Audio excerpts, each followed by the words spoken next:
I sometimes wish that I would be coming up now in this current era because, like, I was supported by Formula One, like a Formula One team, when like it wasn't cool to do that. Sure. So like, I didn't even get a suit. I got gloves. You got a suit, didn't you? No, I did not. I do not have a Formula One suit. And So, now 'cause you they've got a bunch of people with Formula One suits, and like a bunch of guys here with Formula One suits. Santino's got one. All these guys have one. I'm like, man, I was like driving the car. I drove the car 4 times, never got a race suit. So I was like, it was not cool back then. And as soon as I leave, then it's cool to have everyone as part of your program. You were a trendsetter. That was, yeah, we started it off somewhere.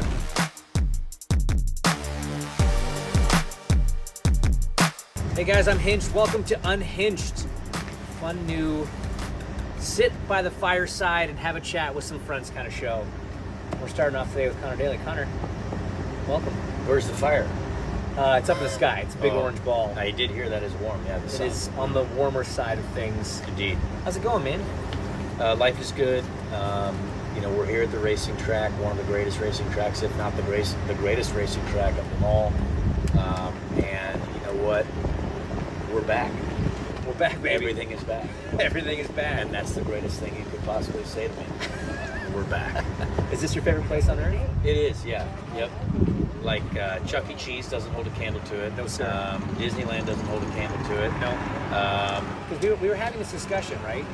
Disneyland claims to be the happiest place on earth, but I fundamentally disagree. Because while more people go to Disney and leave happy, at least once a year, one person leaves here so happy that it makes up for the hundreds of millions of more people that actually go. So I think averaged out, we're still winning. Well, it's a numbers game, right? And we know that we're really good at numbers. And when you're number one, that's the best. It's the best. Yeah. It's the best it gets. I love that. We'll talk a little bit about this place in a second, but I actually want to rewind a little bit. Okay. So I remember when you were in, it was called Pro Mazda at the time. Mazda. Just winning things left, right, center, driving around people. He used to win a lot, yeah. Yeah. And then the next year you were like, I might go to Europe. And then you did that. Yes. Weren't you leading the Lights Championship when you left? Yes, we were. Because you did the first couple races. Yep. You lead the Lights Championship. Yes. And you went to Europe. Yep. Okay, so here's my question. Okay. You are a American born and raised within spitting distance of the Indianapolis 500. Spitting. Grew up ensconced in the Indy 500 and IndyCar world. Didn't know that was a word. Yep. Sure is. You can Google it. All right. Why chase F1? Well, I mean, obviously your dad had raced in F1, so there was something alluring about that, and he had some knowledge and understanding of that side of the pond. But like, he also raced over here, and I mean, he was done in F1 before you were born, right? Yep. So your knowledge of your dad, your experience of your dad's multidisciplinary career was predominantly here. What made you want to go to Europe? Well, to add to that as well, I never saw my dad race anything. You know, he retired when I was born. So I still, you know, all I heard was stories, saw photographs, and you know, had every single person at this racetrack tell me that they used to see my dad race. Right. So it was. That's a long answer, really. But well, we don't have a long time. So exactly. So basically, you have one shot at going to Europe, as you would probably know. You know, you also were a racing driver and still are, I believe. And so I was 18 and realistically already almost on the verge of being too old to go over to Europe to try to start something over there. But we had a scholarship, the Road to Indy scholarship, right? And that's kind of what started the journey. And Alex Rossi was also over there at the time, and there were no Americans in Formula One, so we wanted to give it a shot. And I thought, you know, I've won everything that I could have won in America. Like that's kind of what we were doing, and it was time to go over there. And so I often look back because I often see who won the Indy Lights Championship that year, and his name is Joseph Newgarden. Joseph Newgarden, who you were ahead of in the championship at the time. And he's got a lot of trophies, and a child, and a wife, and a bunch of cars, and a nice house, and... I'm going to go out on a limb here and say, if you'd stayed, not all of those things would have necessarily been the way you progressed, but some of them certainly could have. It could have been a different outlook, for sure. Okay, so regret? No, I don't think so, because I'm very proud of what we did over there. You know, still to this day, there has not been an American to have come as close to winning like the F3 championship as as I did. And obviously Alex was quite successful as well. He did make it to Formula One, and he was, you know, we were the only two Americans really winning races over there, really in the last long time. Right. So very, very proud of that, for sure. And I did learn a lot over there. I did race against some of the best in the world, and I can't, you know, complain about it. Do you think that your dad's experience in Europe and having raced over there kind of influenced that move a little bit, or was it just F1's still F1, and regardless of whether or not he had raced over there, or was he even a racing driver at all, if the situation was the same, he still would have been like, well, yeah, we got to take a swing at it? Well, there was a lot of influence because he also knew a lot of people still in Formula One, sure. right? And they were telling my dad, look, if like people over there did pay attention a little bit to what was going on, and you know, since my dad was a Formula One driver, there was like, all right, hey, you know, if he really wants to have a shot at this, like, you better start getting over here. Yeah, so, sure. you know, it was a very serious conversation that took place, and we made it happen. And honestly, the only reason that it did happen was because, you know, we were able to, you know, get some help from the Force India Formula One team. And obviously, you know how it takes. Someone has to get behind you, right? Someone has to fund it, yeah. And we had that group of people.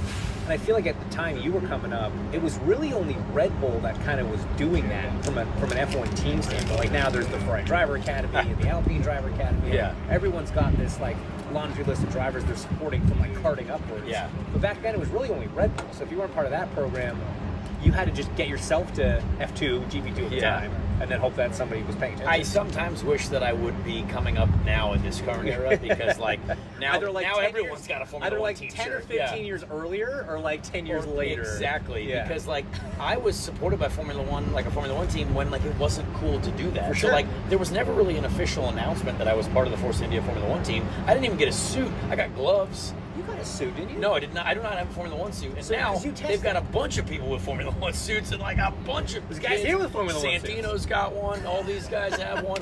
I'm like, man, I was like driving the car. I drove the car 4 times, never got a race suit. So I was like, it was not cool back then. And as soon as I leave, then it's cool to have everyone as part of your program. You were a trendsetter. That was, we started it off somewhere. Or maybe they just were like, nah, he's American. We don't want to give him suits. What were your responsibilities with Force India? I did all of their simulator development. Okay. So for 2 years, we were in their race shop working on a simulator because they had a partnership with McLaren at the time. So all the race drivers, Adrian Sutil, Paul DiResta, those guys, you know, they went to use the McLaren simulator in their basement. And so I was kind of working on their one that they were in-house for 2 years, and then did a lot of their aerodynamic development at the airports and stuff like that, where we do, you know, run from 8 a.m. to 6 p.m. and try not to catch on fire and explode. Yeah. Not the most exciting thing to do. Yeah, it was fun. But it was fun. Yeah. Fun experience. Because they would set up a small track as well to try and get away with a few other things. Right. As you do, instead of, you know, bend the rules, not break them. What they're there for. Yeah. How many years were you over there? It was a solid 2011, 12, 13, and I would say 60%, 70% of 2014.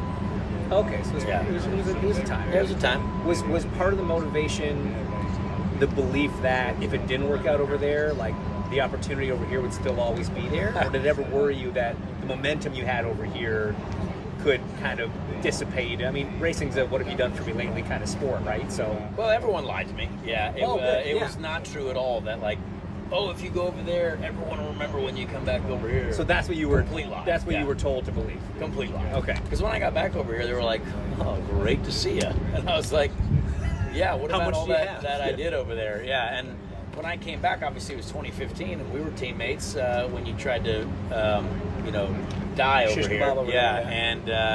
And that was really the only opportunity. Thank you, by the way, for doing that to yourself. Because that was really the only opportunity that I had to get into a race car. Friends help friends win. Exactly, because we had the bacon machine, which caught on fire before the race, and that was the only race that I had until, you know, you had to patch up your holes. Yeah. And so, yeah, like it wasn't like when I got back over, they were like, well, welcome back. We know what you can do, and here's a racing machine you can drive. Okay, so you had the 500 that year. You then took over the 5 car. Machine. How many races did you get to do in that car? Well, they didn't trust me for the ovals, so it was I split it between me and Ryan Briscoe. They brought in a guy that had considerably more oval experience. I don't think that's which is fair. Yeah, which is totally fair. Understandable, but I was very jealous because I wanted to race at Fontana. You wanted Fontana. I love Fontana. That's all you cared about. That's all I wanted to go to. Put the throttle down and let her rip. So how many was it? I don't know. It was 3. I did Toronto and the 2 Detroit races. That was it? Yeah. That's all I had. No, there must be more. Was it? No, that was it. What about like Briscoe for the rest? Was it? Yeah. Oh. It was Toronto and the 2 Detroit races. Okay. Yeah. So then, how much? Because remember, I gave you that Toronto helmet. I remember that. Sitting up proudly in my office with the little famous Daly leprechaun on the back, wearing a Hinch helmet. There it is. Love that. Do you think that experience, getting those races in 15, helped the discussion for 16 and becoming full time? Oh, for sure. I think because we should have won one of those Detroit races. We led most of it, and something happened with the fuel or something was that a weather one awry. too? Yeah, it was rain, and we led most of that race. And then the Rainmeister over here. Oh yeah. And then the second race, we were in a good position too, and got hit by Hunter Ray on a restart. Yes, I do remember that. That was tough. So honestly, that was a big lead to the discussions of 2016 with me and Dale Coyne, and the Bird family who were going to support it. And we made that happen, and rookie year began. One of my favorite things about this sport is some of the misconceptions, right? Like people think it's XYZ and XYZ, sorry, and there's so many things that are not like that. And you told me, I remember that year, 2016, first full-time ride in IndyCar, big deal, driving for Dale Coyne. Professional sports contract. Elite athletes, Yeah. You would assume that it's a 30, 40, 60-page contract, right? Yes, yeah. How long was your contract with Dale Coyne in terms of physical sheets of paper? I don't know. Not many. Didn't it not exist at all? No, it did exist. Did he ever return a signed copy? Yeah, I think so. I actually don't remember. I'd have to look through my files. But I know the salary was 0. Yeah. My first full season was 0 too. The salary was, we will compensate the driver $0. But we might 40% of the prize money. We might reimburse you for travel if we get around to it. Well, I mean, I think the expenses were covered, but like only in cash. Okay, wait. So then, wasn't there a year? Was it Carlin maybe for a year, where like when you were doing the ovals for them, where you didn't have a contract? Oh yeah. There were several. There has been several. Because I've driven for every single team on this grid except for the it's like 3 6 richest or 7 ones. teams that you've raced for. Yeah, and there were many times where I just showed up and said, "Great to see everyone. I'm going to get in this sucker and drive." Yeah, the journeyman. Yeah, but now who you are? Yes. 3rd year with ECR. Yep. Which is very exciting. Very exciting. And it's a multi-year deal for the first time in your career. It is. Yeah, first time ever. How does that feel? Well, it's awesome because. Actually, I will let you know how it feels in September, because maybe we can go on like a group vacation. That would be great. And enjoy it together and be like, you know what? I don't have to stress now. You're not spending October through January freaking out and stressing out. Exactly. Yeah, been there. So we are here in the happiest place on earth, and as a guy that grew up just down the street, relatively speaking, in a racing family, indeed, highly involved in the IndyCar community, this place has to mean more to you than probably anyone else here, bar maybe your boss at Carpenter. Yeah. Well, I mean, it is the hometown, and I had this conversation with someone the other day. It's kind of weird that I'm like the only one that was like actually born and raised here in this series. Like because I feel like everyone lives here now, right? Like you live here, Alex lives here, like a bunch of people, like most of the drivers live here, but like this is legitimately where I grew up, and I spent many days as a child here. So no one else can say that. Like Ed is an Indiana guy, right? He's always considered an Indiana guy, but like I believe technically he was not born here, right? So, really? I didn't actually know. I believe he was born in Illinois. We can talk about it. We can debate it. But yeah, it's one of those things that like there's definitely 2 Indiana guys. You could never doubt about that. Me and Ed, right? But yeah, definitely, high school, born and raised, and family was here. What's your first memory of this place? Racing Babies. It's where the Racing Babies was underneath the grandstands. Yep. This sounds super illegal. It's a daycare. No, and it was in a cement prison, essentially, because it was underneath the front straight grandstands, underneath the Tower Terrace suites. Of course. And so that's where all the parents would store their children while they were working. Of course. And so I was down there with Scott Goodyear's son, Christopher Goodyear. We were down. Scott was out there racing. Okay. And we were down there, and they had those little play blocks that you could do. And they had was your dad like doing commentary? Dad was commentating, and Mom was working the suites. Right. And so I had to be put somewhere, and it was in this cement prison, which I still have bad memories to these days. I think was it a kind of positive scary. experience, huh? No, because it's just there's no windows, and all you had was a TV and like weird play toys. Okay. Anyone else you remember from that other than really just Christopher Goodyear? Yeah. Okay. And I think there was some other.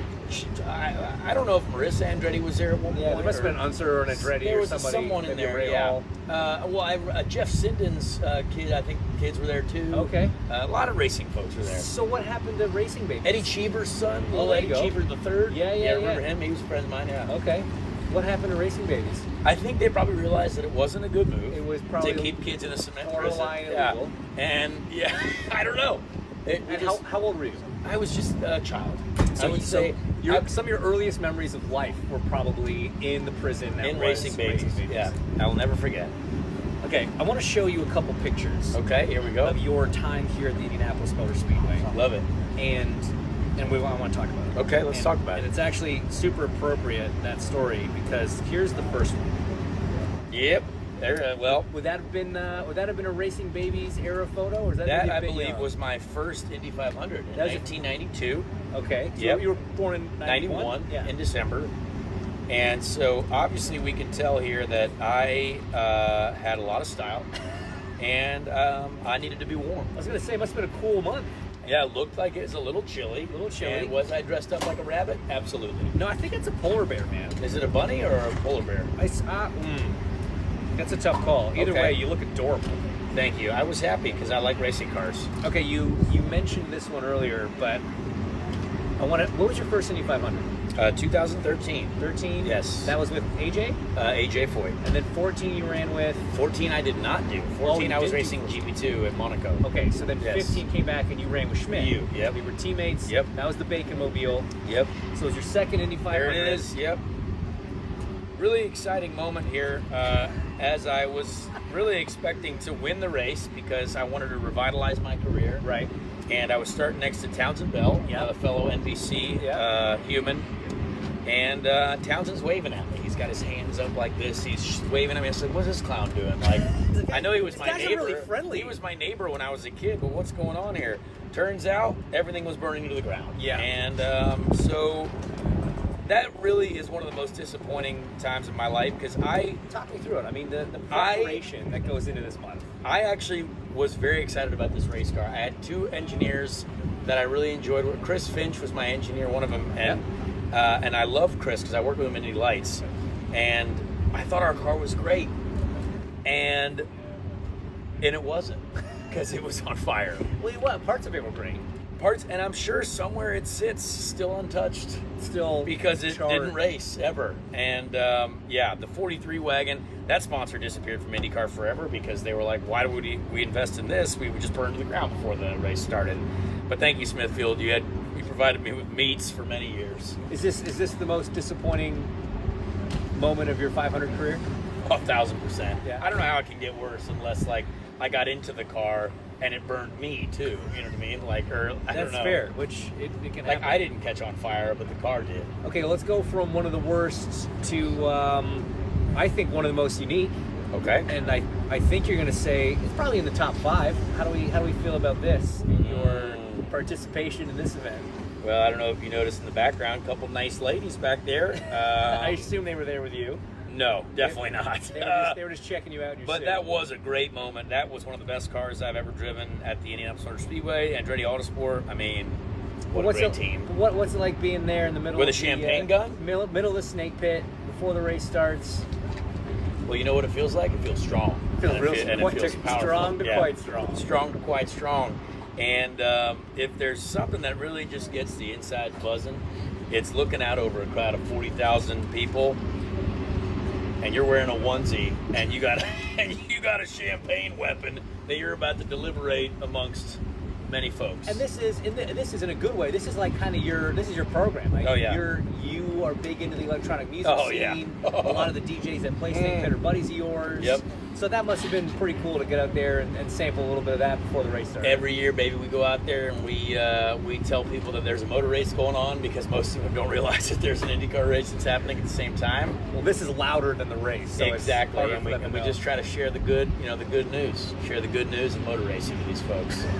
And do you think we're converting a lot of music festival fans to race fans? Absolutely. Love that. No question. You're making an appearance this year? Absolutely, we will be over there. Love that. I already have my helmet is ready to be signed by all the DJs, I hope. Because you put all the DJ all the logos DJ on artists the back. are on the back of my helmet, and I hope to finally get 1 year where all of the artists sign. Oh, we haven't got all of them yet? Nope, I've had 4 of the 5, but I have not got a 5 for 5, 5P. Who's been the holdout?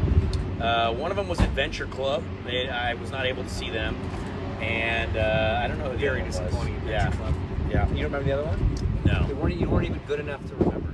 But this No. year he's going to get all 5. Yep. All right, last one, man. We're going to Okay. end it on this. All right, here we go. But tell me how it felt when 300,000 people got up on their feet and started roaring. Well, James, When clearly Conor there Daly- wasn't. Clearly there wasn't 300,000 Well, yeah, it's true. because There we're was- following we were the CDC half- rules, Right, and yes. you know we're big rule guys. Of course. Rule guys here. How did it feel knowing that the entire stadium, whoever was here, largest sports stadium on earth, filled to the largest event that had happened on earth in some time up to that point? Well, I wouldn't really know because I was kind of busy. Yeah, but you've subsequently watched the replay. You know the You stories. subsequently did do those things. Because these were the first laps you led at the 500. Yeah. They didn't let me up there any other time. But it was awesome. I mean, that's where you're supposed to be, right? Like you've done it before. I mean, we're supposed to be out there. Like as a driver, you're supposed to pass all the other enemies. Traditionally, and yes, you're supposed to get to the end front. at, So at the first place. So when I got there, I was like, this is where I'm supposed to be. Like, this is what you wake up every morning and be like, I have to look at all the other people behind me. So it was actually very nice. It's much easier when you're up there. It's a lot easier. Way easier. Did you think about it in the moment or no? Like, were you like, oh my god, I just led a lap at 8,500? Or Not were really. you just like, this is the race, and you kind of let it? Yeah, not really. sink in a little later? I think I just kind of wanted it to start. I was like, man, I wish it would be over right now. Like, we need some rain to come in. yeah, screw the rest of the laps. Like, can we just finish now? Like, that was the thing. I was like, how many more laps are left in this darn race? A lot. Okay, that's fine. But you know what? You got to get there to experience it. And I think the level of experience that I actually gained in that like front 3, front 5 pack was something that I hadn't really been a part of before, and it's a bit of a different experience up there because it's not as aggressive because everyone kind of knows you're already in the place that you want to be, and there's a lot more patience that's being displayed, but also, you know, you just have to be there until the end. So It's kind of ironic, yeah. There's more patience up at the front when you're battling for the lead than there Yeah. is in 20th. yes, yeah, like if you're 4th, you're like, I'm having a great day. Yeah. I can Because sit here and watch a you little bit. sit there and watch and save fuel. And I did not. I was just out there ripping through that air like a golden arrow through the sky. A beautiful golden arrow. Beautiful golden arrow. What's next? Like, what's the goal from here? Well, we have to win. That's the goal. I mean, there's a lot to be done, obviously, and you know, I've had an interesting last couple of seasons. But yeah, I love what we're doing here. I love that we have an incredible partner with BitNile and Chevrolet. I mean, it's a great team to be part of. We've got a great teammate, Arenas, and Ed, obviously. And so, yeah, the goal is to just keep getting better every race. I think there's a lot of areas that we continue to improve with, and we will keep doing it. And then the post-race parties in the hot tub out back, or? Well, there's probably the post-race pregame Okay. will be in the hot tub. Right. And then the party will be in the streets of Indianapolis. Is the hot tub hot or cold? Is it an ice tub or is it a hot tub? So it can be both. Okay. We do have the ability to cycle Copy. between temperatures. I imagine after the race you're going to want it to be an ice tub. Exactly, which is great. But when we crank that sucker back up to heat, it's quite pleasant. It's quite pleasant. I feel like you're going to heat it with body heat. No, It's just James. packed full. No. We'll respect our bodies, and we'll respect the rules of the Coleman Salute Spa, and probably limit it to 2 to 3 humans. What's the most you've had in there so far? 1. Me. Wow, 1 is the loneliest number. Unless it is P1 at the Indianapolis 500, which is what Conor Daly is going for this month. Brother, No. thanks for coming by. Yeah, it's time to drink some milk this month. We've chosen whole milk. It's the only way to do it. Only Don't way you to wish do they it. still had buttermilk? I don't care as long as it's successful As long as it's cold. and tastes delicious. I actually don't care if it tastes like crap. I'll still drink it. Well, that's why you need buttermilk. All right. Buttermilk does taste absolutely horrific. But But that's what Louis Meyer drank. why don't they hoist a bunch of cows up there and just go straight from the udders? Like, I mean, now we're talking. get a bunch of cows up there and we'll get these udders going and it's going to be real milk. This could not have been any more unhinged. Straight from the cow's cow. Ladies and gentlemen, Conor Daly.